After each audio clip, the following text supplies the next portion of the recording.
It is the People Station V103. Liz Smith here with Philly's very own Bree Steves. What's going on? I'm chilling. I see. I complimented her earlier because her edges was late. Oh, stop. I mean, how you? I just want to know how you get them so late. Okay, so I use either two things. I use argan oil edge control. Yes. That's crack. But the real one is edge wax. Extra hold. I don't think I heard of that. I got it by accident one time when the CVS was nothing else. It's crack. And let me guess, you lay it down with the toothbrush. I do. That's the only way to do it. It's the key. Yeah. It's the key. All right. And also, let me first congratulate you, a graduate from Temple University. Yes. Mm-hmm. That is a major accomplishment. You know, you hear about a lot of people in the industry, and a lot of them don't go the school route. No. And a lot of people, you know, they start off that way, but then they drop off. But you actually graduated. And correct me if I'm wrong, but you got into the music industry, what, your senior year of college? Like, that's when you purchased all of your stuff? No, I purchased all of my stuff my junior year of college. Okay. But I got my deal my senior year of college. Senior year. So how were you able to juggle schoolwork, the industry, being new in the industry? What was that like? It was hard. I almost failed. Oh, no. But I didn't. Yeah. So it was difficult. I mean, like, I had 6 classes, and when I got all my equipment after, like, you know, my junior year, I was in the house recording till, like, you know, 6 in the morning, and then I would have to go to class, you know, in a couple hours. So it was really hard to juggle. And I know when I got my deal around my senior year, the next semester I had to start traveling. So I was like in Atlanta. I was down here.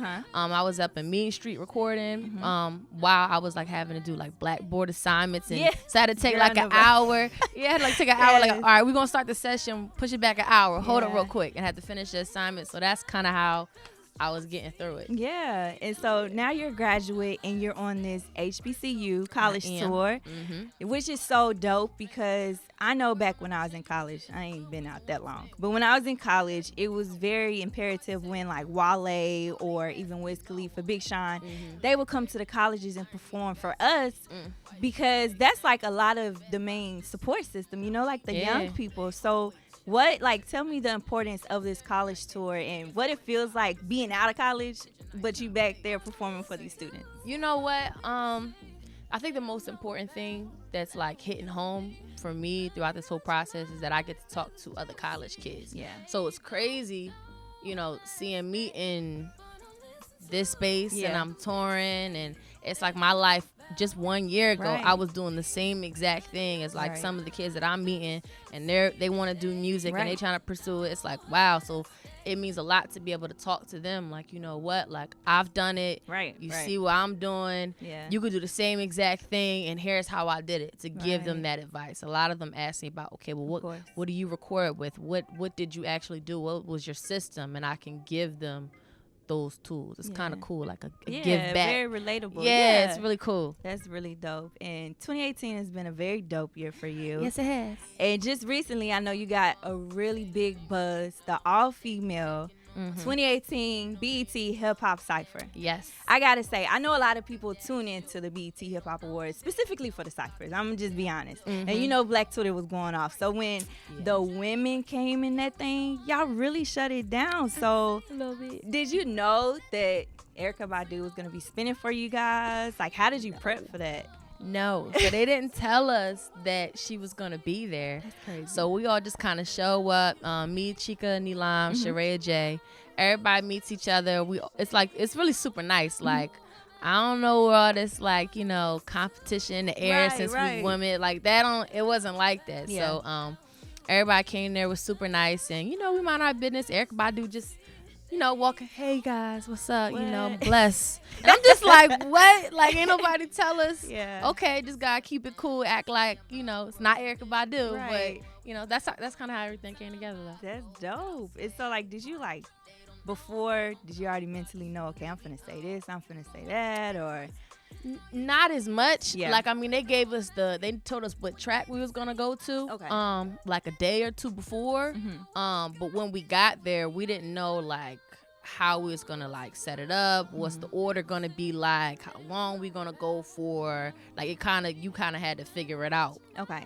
And so I don't know like exactly how it goes, but do they like assign you the order, or is it just like kind of hop in there like double dutch? I got it. I mean, turn? typically it's supposed to be hop in there, but like nah, like they told us like okay, you go on this one. So I got told when I got there, okay, Bree, you going last. I'm like, right. The anchor, that's a big deal. No, that is. But okay, I'm gonna take it. And you held it down. You did that. I hope I did my city proud. You did. Speaking of your city, you got brought out from Made in America. Yep. Hometown with K. Dot. For those of y'all who may not know, K. Dot, Kendrick Lamar. So what was that experience like, and how did you guys even meet each other? Like, when did his support start coming? So, funny thing. So, I met Kendrick back in 2016. Okay. So, this was after I just signed with my production company, Star Island. They brought me out to LA for the first time. And, you know, this is my first time going to meetings. So I met with, like, you know, Che over at Good Music. The next day, I got introduced to my boy Sam Taylor over at Cobalt. And I played him some records. He really liked it. And he was like, you know what? You're so amazing. I'm going to have you meet Dot tonight. And I'm like, Dot, like it's gotta be somebody like a producer taking on a Dot name. No, it wasn't. So later on that night, you know, I went in. It was a very like a really close knit studio.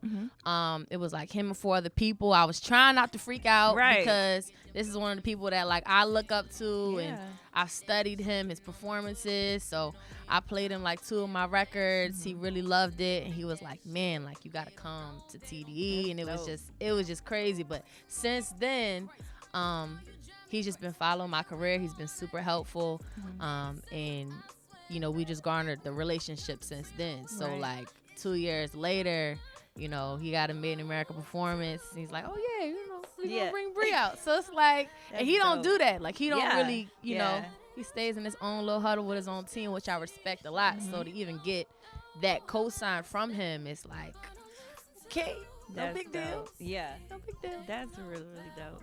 Now I was looking at your music. You know, I like to look at the lyrics. And I came across this lyric where you said, they don't ever see behind the scenes.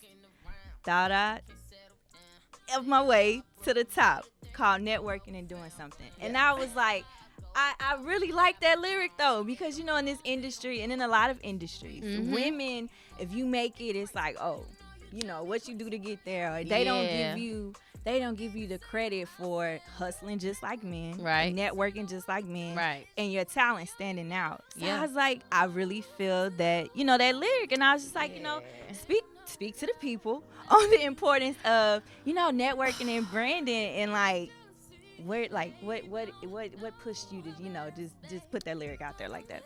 Okay, all right. Well, all right. Well, you know what, I had when I first wanted to start, you know, learning how to teach myself how to record, I remember, you know, interning at a studio down in South Philly. Okay. And it was dope because I was getting around so many people that was like doing music full time, producers, engineers. But at the same time, I realized what I lacked. I realized that, you know, okay, I don't have any skills, so I can't just expect, you know, okay, because I'm a girl and I look pretty and they're going to be nice to me, that's going to be my way into the door. I don't want to have to move like that. Right. So that's when I decided, okay, I'm going to buy my equipment. I spent like $3,000 at the time for my first car, spent it all in one day. I got like my speakers, my microphone, went half on a laptop, got Logic on my computer, you name it. And I just started, you know, I got to be a producer. I got to be a good songwriter. I got to be an engineer. I got to be dope at rapping. I want to be dope at singing. I got to get it in check so that no matter where I go, they can't ignore me. And I was trying to mirror myself after, like, you know, people like Missy Elliott that are, you know, multi-talented and jack of all trades. So what I've noticed, and just from like, you know, some ex-friends of mine, it's just been like, oh, you a girl, you pretty or whatever, you probably, you know, messing with somebody or whatever like that. You probably had to show off or something to get to where you at. I've gotten those type of comments. So it's kind of like, yo, like when I put that that lyric and that song, it was just like, yo, I think for not just me personally, but for a lot of women, it kind of sucks when you get those type of things put on you, especially when you are a hardworking woman and you deserve where you got to, but people may overlook that. You know what I mean? Especially for black women. So when I put that in, I was just trying, tell the truth. Look, I worked hard to get to where I'm at, and can't take it away from the kids. I love it. That black girl magic right there. I mean, sprinkle dust and sprinkle just a little bit. Yep. Okay, and also speaking of your music, your single, "Jealousy," yes, featured on Insecure, hottest show on HBO. I mean, in my opinion. So did you know it was gonna be on there? No. No. What? So my team, they love to surprise me. Okay. So I didn't know until I watched it that night. That's so crazy. Yeah, it's crazy because the episode goes on. I think it's like around 16 minutes in. And the song starts playing. I'm like, this instrumental sounds a little familiar. Yeah. And my friends are calling me like, yo, turn it on. It's on right now. I'm like, y'all really are slick. How y'all didn't tell me this was going to be? Yeah, but it was amazing when it came. Yeah, I mean, the show is dope. And I feel like they showcase, this season especially, they showcase so many female artists. Yeah. And I was just so here for it. And I know that was the first time I heard the song. And then, I'm always Shazamming. And I'm on my iTunes. So I pulled it right up. I was like, okay, it's a bop. I like it. So that was really dope. I also came across where you did a song talking about your father. Oh. And I was like, it's very therapeutic. You know what I mean? Like, it really is. Like, okay, my mom is a music teacher, and she's had me singing my whole life. I never wanted to, be a singer, but I feel like I ain't had no choice. My mom was like, you're going to learn how to read music. You're going to sing in this choir. Okay. But as I got older, I really have a love for music, and it's very therapeutic. Yeah. And, I can see that it's that for you and the importance of, why we should keep music in school. Because, a lot of kids act out and a lot of kids do a lot of things because they don't have ways to express themselves. Yeah. And, just speak on how music, like I said, is very therapeutic and why it's needed in these schools when they sometimes, they just take it out of the school system because of funding or whatever the case may be. That's crazy because, even for me growing up, music has always been a component in my life. So in school, people don't even really notice about me, but I took viola. Okay. So, and since I was in third grade, I played in the symphony orchestra up until high school. Yeah. So I do have a classical background. And my mom got me this little piano, so I used to, teach myself piano by ear and sneak into the pianos at after school practice and stuff.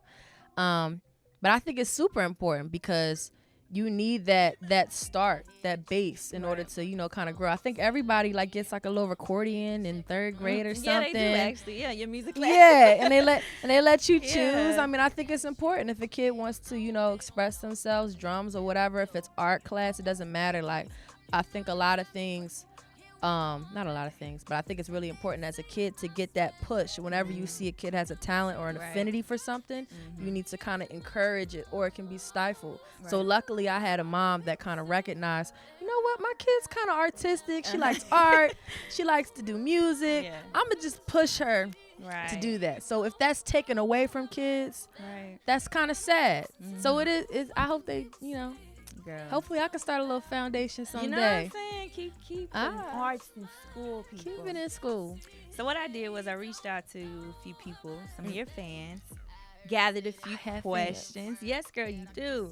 So @_FabGab asked, what she said, she personally loves that you rap and sing. For those who don't know that, she does both, and she does it well. And she wanted to know, is there one that you're more passionate about? I am more passionate about rapping. Okay. That's where I started. That's my base. Yeah. just like that. Yeah. Okay. @artist the 25th asked, one, do you have any pre-show rituals? A little bit. Okay. It's kind of changed, and I kind of don't do it as much now that I'm on tour because we kind of ripping and running every day. But usually I like to have ginger tea, yogi ginger tea with apple cider vinegar, cinnamon, honey. Get your voice right. And sometimes if I get super nervous, I do like, push-ups and jumping jacks. Okay, shake it off. And then and I sing okay, it's gonna be weird. What you sing? I sing SZA to warm up my voice. Okay. I'll just play her whole Control album and I sing at the top of my lungs. Oh, all of her songs. She got good music though. She does. And he also asked, what is your creative process when making new material? So when making new material, I like to go beat first. So it's all about the producers. I know that the industry we in right now, everybody thinks it's all about the artists. No, the producers are what keeps us alive. Right. So once I get a new pack from some of my favorite producers, you got Soundwave's probably my favorite right now. Charlie Heat, Benny X, Flip, Super Dupes, Sunny Digital, just to name a few that I've worked with. So I get a pack from them and I'll go through the track, and if I listen to it, something kind of zaps me, then that I'll just start freestyling, start writing to it, and hopefully I'm by a booth. If not, I just save it in my phone. That's dope. Okay. Interesting. I didn't know how that works. And then last, at predominant _ asked, how do you keep yourself original and differ yourself from other artists in the industry? How do I keep myself original? I never really thought about that because I never really thought about, being original. I just am what I am. Yeah. I guess I would say, I've always tried to stay true to the little voice I had inside my chest. So, I know when I'm like working on a song and I'm super passionate about it and you just feel it, and people that come in the studio, I don't like people in the studio, but when they come in, they see me jumping up and down, and I like that. That's a love, So you can't that doesn't happen when you're not trying to be yourself, when you're not being authentic. Yeah. So as long as I know I'm following my heart and I'm doing it from the heart, that's how I just stay original. It just comes out of me naturally. Right. There was a second part to this question though I'm missing. How do you differ yourself from other artists in the industry or stand out from other artists? It's funny. I think I stay away from being like other artists because I don't really, not that I don't pay attention to the other artists, but I just focus all of my energy on myself. Right. I think it's, what's that phrase? Like staying in your lane. You can't stay in your lane if you looking at somebody else's lane. So if, I'm gonna end up swerving out of mine. Right. So I just stay focused on what I'm doing, getting better at my craft. There's a lot of people ahead of me. There's some people that haven't come that far as me yet, and it's like I don't want to worry about all that stuff. I just gotta worry about building my blocks, and that's it. Tunnel vision. Yeah, I like there we go. That's it. what it is. All right, now what do you have coming up for your fans, for new fans? It's crazy. I got fans. A year ago I was in college. I ain't have a lot of fans. That girl. The way God works. Yeah. So what I have coming up? So, besides tonight, I'm gonna be at Spell House. Yeah, then the HBC Spell House tour. Homecoming. She like, you got it right. For Spell House Homecoming tonight. And I'll actually be back here next week for A&T. I think somewhere around here. Yeah. North Carolina. Oops, we got it wrong. But I'm gonna be back in Atlanta though. I'm gonna be back in Atlanta November 10th. Okay. November 10th. Okay, so I'm going on the Her tour. Girl, what? All together? Yeah. That is deadly. Yeah. Yeah. That's starting on November 10th, going throughout the whole rest of the year. That is dope. It's going to be my first nationwide tour. Yeah. Go ahead. Yeah. So that's going to be crazy. I just dropped a video yesterday from Miami. Right. And I got another video and some more songs coming. And I got a project coming at the top of the year, 2019. And how can people follow you? Yeah, well, I'm looking at that one. Let's do this. We're like, chill. So everybody can follow me at BRISTEVES. That's Instagram, Twitter. You can find me on Spotify, Tidal, Apple Music. All that stuff. Everything. All the good stuff. Okay, and I'm going to put you on the spot. Uh-oh. If you don't want to do it, I feel it. She trying to get me to do something I don't want to do. I ain't approved. We going to see you. You let me know. But for all the people out there who don't know about Bree, who may be hating on Bree, who may be new fans, or whatever the case may be. Just spit like just a few bars for the people. Oh, come on. You try to get me. You got to come out tonight for that. I come out. You going to come? Yeah. She said it. All right. She said it on air. She